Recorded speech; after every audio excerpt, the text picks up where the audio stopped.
Good morning, dear students. Today we will revise chapter number 1, a computer system. First we will see types of monitor. There are 3 types. First one CRT, that is cathode ray tube. Second one LCD, liquid crystal display. Third one LED, light emitting diode.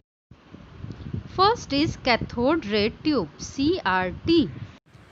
So this is how your CRT monitors looks from inside, and the portion which is in rectangular shape, it is cathode ray tube, and this tube is used to display you a picture. This tube, okay, this is cathode ray tube, that's why the name is CRT, cathode ray tube. Inside view of CRT monitor you have seen. Now from outside CRT monitor looks like this. Second type is LCD, that is liquid crystal display.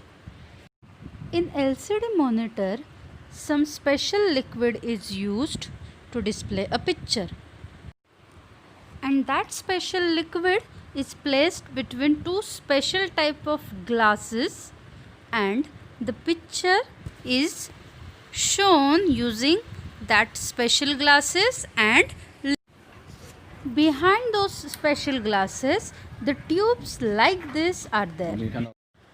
So this is the inside view of your LCD monitor. LCD monitor requires less electricity as compared to CRT monitors. Third type is LED, that is light emitting diode. In LED again two glasses are there, special glasses are there, and liquid is used. I have shown you that these tubes are used behind the glasses in LCD, right? But in LED these diodes, small diodes which emits lights, are used behind the glasses, and these small diodes requires very less electricity as compared to the tubes. This LED requires 40% less electricity as compared to LCD, as diode requires less electricity than tube of LCD.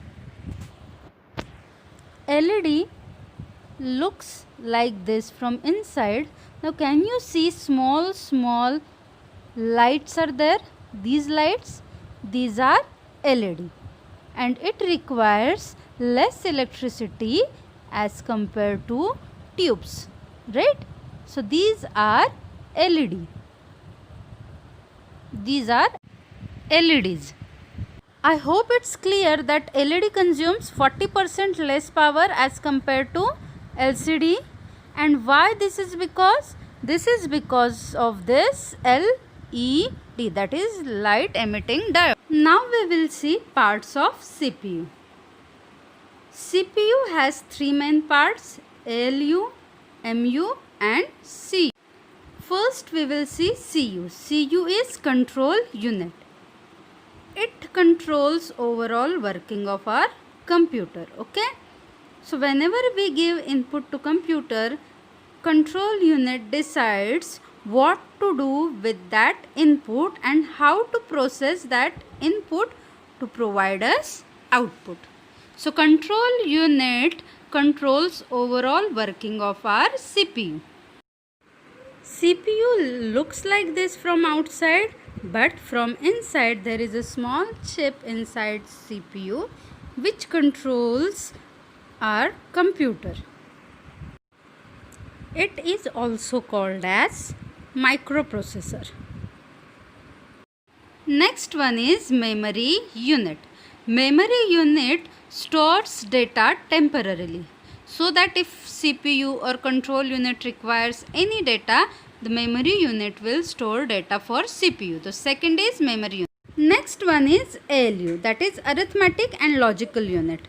In this unit all the mathematical operations will take place, that is addition, subtraction, multiplication, division. These are arithmetic operator.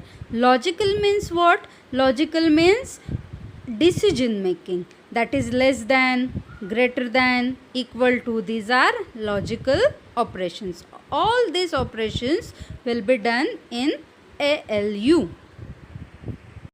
Now I hope it's clear that control unit controls the overall working of your CPU. Memory unit will store data and instruction, and ALU will perform all the arithmetic and logical operations. And after that it will give output to output device. I hope all these topics are clear now. Thank you.